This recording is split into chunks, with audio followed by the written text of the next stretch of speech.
Good evening दोस्तों। तो स्वागत है आपका ड्रीम से तो एजुकेशन में। मैं विनीता, आपकी एजुकेटर और आपकी ट्यूटर। तो बच्चों, हम लोग क्या कर रहे हैं? अभी हमने मिड डे मील और आरटी के बारे में थोड़ा सा समझा, थोड़ा सा पढ़ा। ठीक है बच्चों, तो उसके साथ ही उसी सीरीज में आगे हम करने जा रहे हैं सर्व शिक्षा अभियान।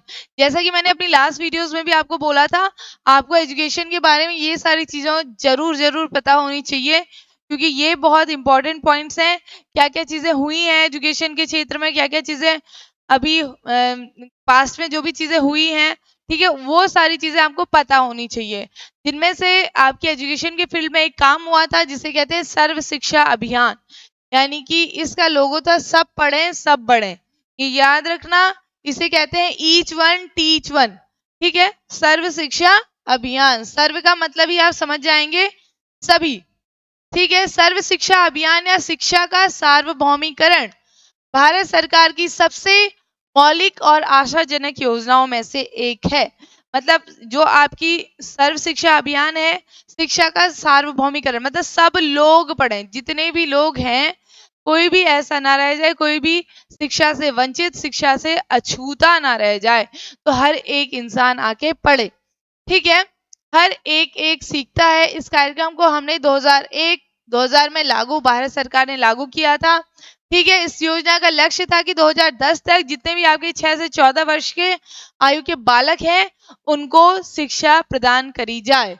और ये सामाजिक, क्षेत्रीय, लैंगिक अंतराल को पाटना, मतलब अब क्या होता था उस समय पे, अब तो जनरली ऐसा बहुत कम देखने को मिलता है, लेकिन उस समय पे जेंडर भी एक बहुत बड़ा बैरियर हुआ करता था।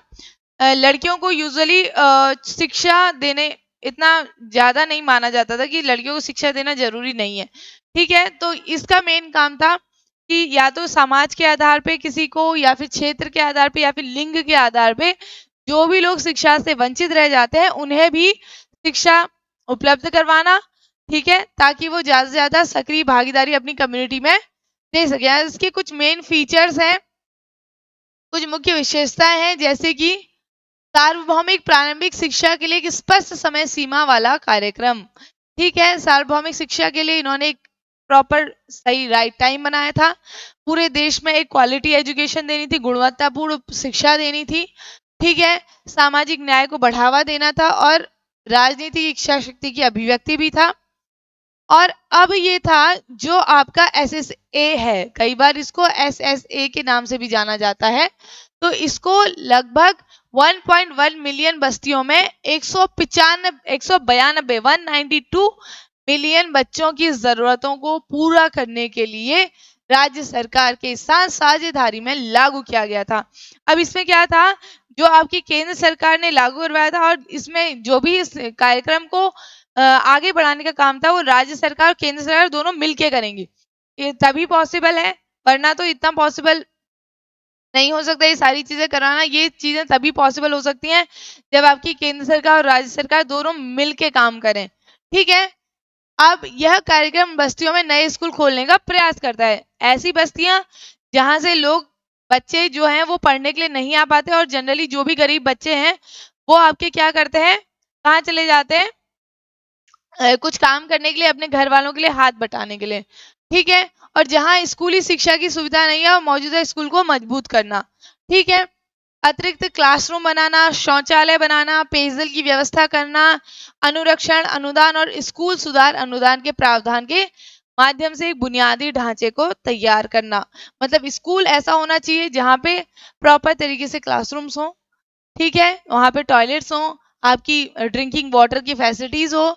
ठीक है, और ये सारी चीजें वहां पर होनी चाहिए। मेंटेनेंस ग्रांट होना चाहिए, स्कूल इंप्रूवमेंट ग्रांट्स होना चाहिए, ये सारी चीजें वहां पे होनी चाहिए।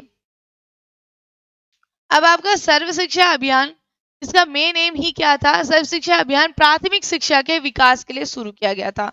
तो जो आपका सर्व शिक्षा अभियान था, सबसे पहले वो स्टार्ट ही इसलिए किया गया था क्योंकि हम इस पे क्या कर सके, प्राइमरी लेवल के बच्चों को पढ़ने की सुविधा दे सके। लेकिन बाद में इसे उच्च प्राथमिक विद्यालय यानी कि 6 to 8 के लिए भी मान्य कर दिया गया कि सर्व शिक्षा अभियान सिर्फ प्राइमरी तक ही नहीं रहेगा, अपर प्राइमरी लेवल तक भी जाएगा। सर्व शिक्षा अभियान शिक्षा की गुणवत्ता में विकास करना, अमीर और गरीब बच्चों के जो भी उनके हर तबके तक शिक्षा पूरी तरह पहुंचनी चाहिए। ऐसा नहीं होना चाहिए कि अमीर को ही इसका फायदा मिला है, गरीब उससे वंचित है। तो उन्हें क्या मिलना चाहिए? मुफ्त शिक्षा। और इस अभियान की शुरुआत भारत सरकार ने प्राथमिक शिक्षा की गुणवत्ता में सुधार के लिए किया था, पूरे देश में लागू किया गया और इसके माध्यम से जो भी आपके 6 से 14 वर्ष के सारे बच्चे थे उनको मुफ्त शिक्षा देना था।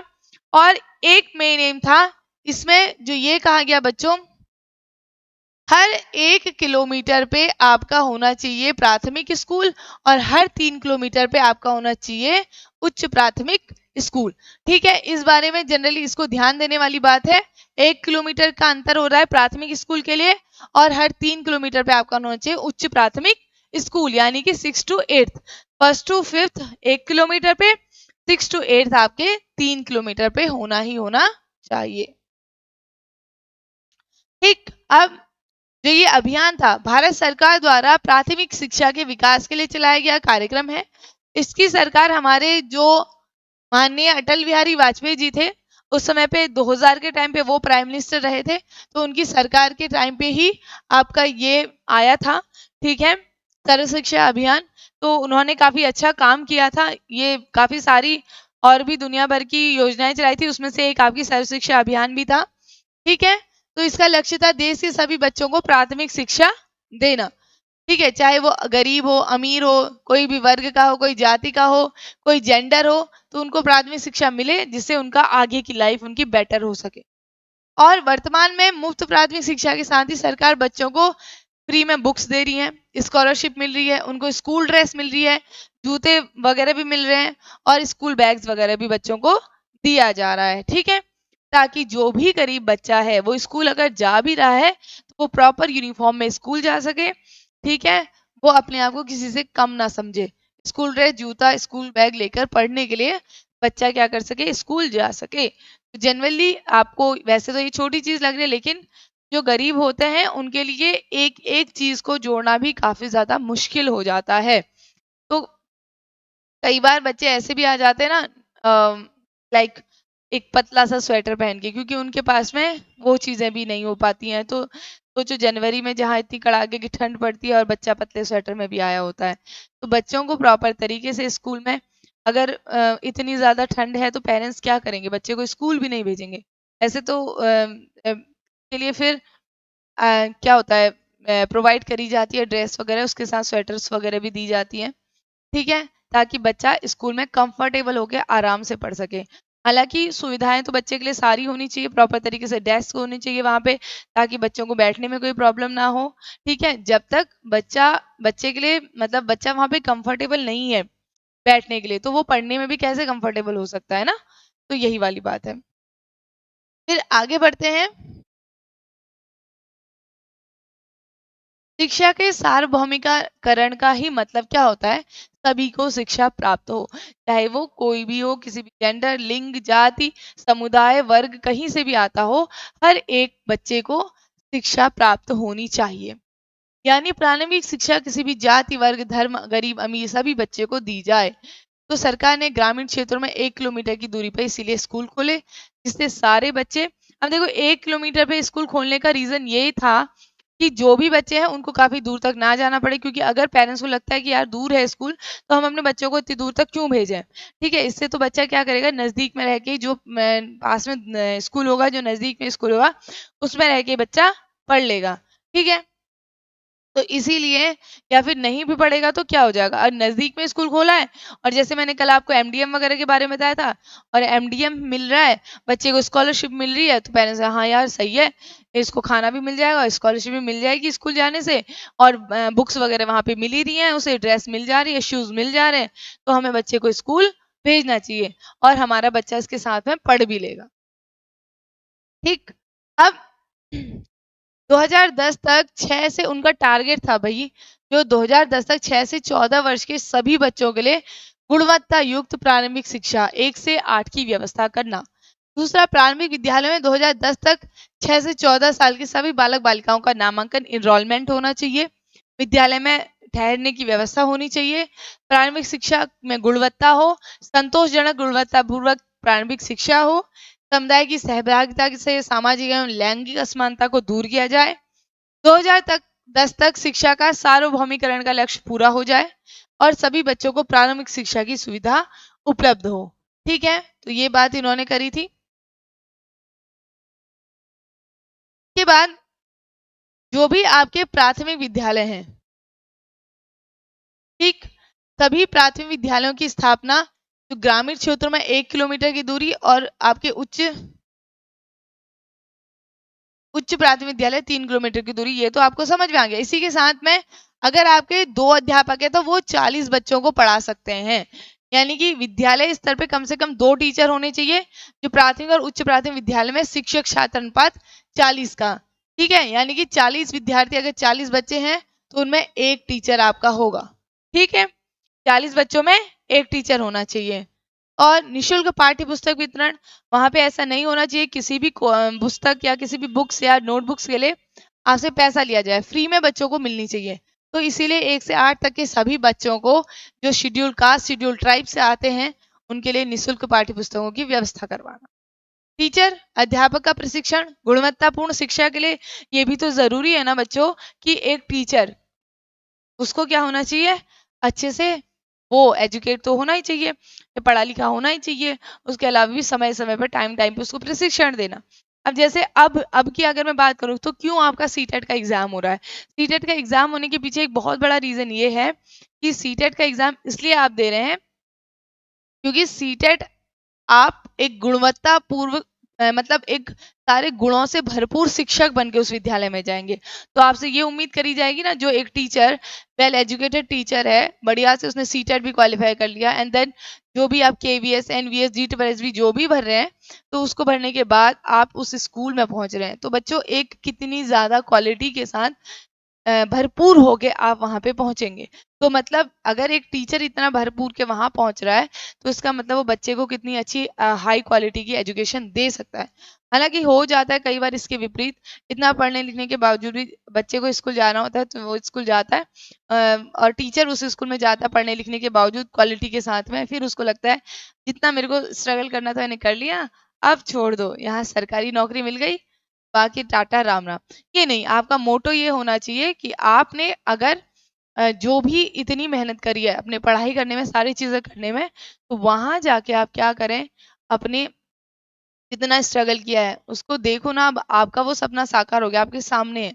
तो आपको उन बच्चों को जिनके पास सोचो अभी यहाँ पर हैं और कितनी अच्छी जगह पे वो पहुंच सकते हैं, तो वो आपका काम होना चाहिए उनको पहुंचाना। ठीक है, ये था। और इसके बाद अगला, सामुदायिक प्रशिक्षण, विद्यालयों में प्रबंधन एवं सफल संचालन हेतु गठित समितियों के प्रशिक्षण की व्यवस्था।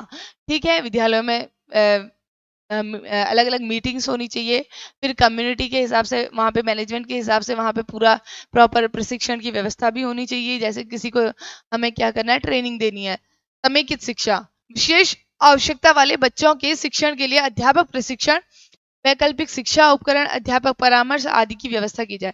अच्छा, अगर कोई ऐसा शिक्षक है, ठीक है, ऐसा सॉरी बच्चा है जो जिसको क्या है वो विशेष नीड वाला है, ठीक है, विशेष आवश्यकता वाला बच्चा है, तो उसके लिए आपको क्या करना है, वहां पे उस टीचर को भी थोड़ा सा ऐसी इक्विपमेंट्स उपलब्ध कराए जाएंगे जिससे कि उस बच्चे के लिए हेल्प हो जाएगी पढ़ाने में।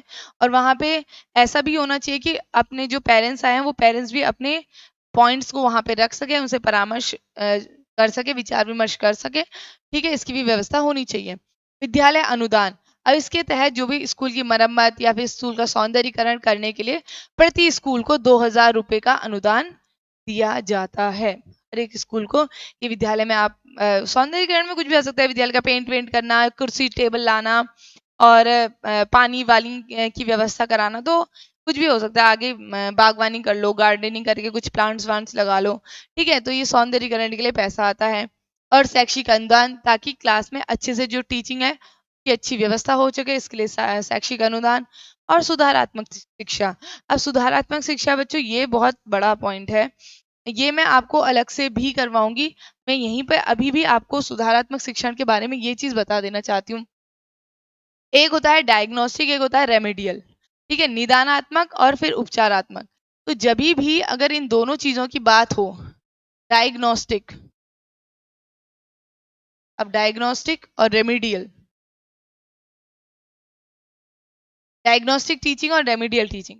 अब जब आप क्या होता है हॉस्पिटल जाते हो ना, कभी कोई बीमार तो हुआ ही होगा, तो हॉस्पिटल तो जाता ही है। तो सबसे पहली चीज़ क्या होती है जब आप वहाँ पे जाते हैं, तो चीज़ें क्या होती हैं? सबसे पहले डॉक्टर क्या करता है, आपसे पूछता है क्या हुआ, कैसे हुआ? तो सबसे पहले वो क्या करेगा, बीमारी को डायग्नोस करेगा, करेगा ना डायग्नोस, और फिर उसके बाद ही क्या करेगा, वो उसका उपचार, उसके लिए आपको मेडिसिन देगा, या बोलेगा अच्छा हड्डी टूटी है, ये सारा कोई तो एक्स-रे कराओ, एमआरआई कराओ, सीटी स्कैन कराओ। तो आपका फिर वो आगे उपचार तब करेगा। पहले वो समझेगा, डायग्नोस करेगा, निदान सोचेगा और उसके बाद वो उपचार करेगा, रेमेडी देगा।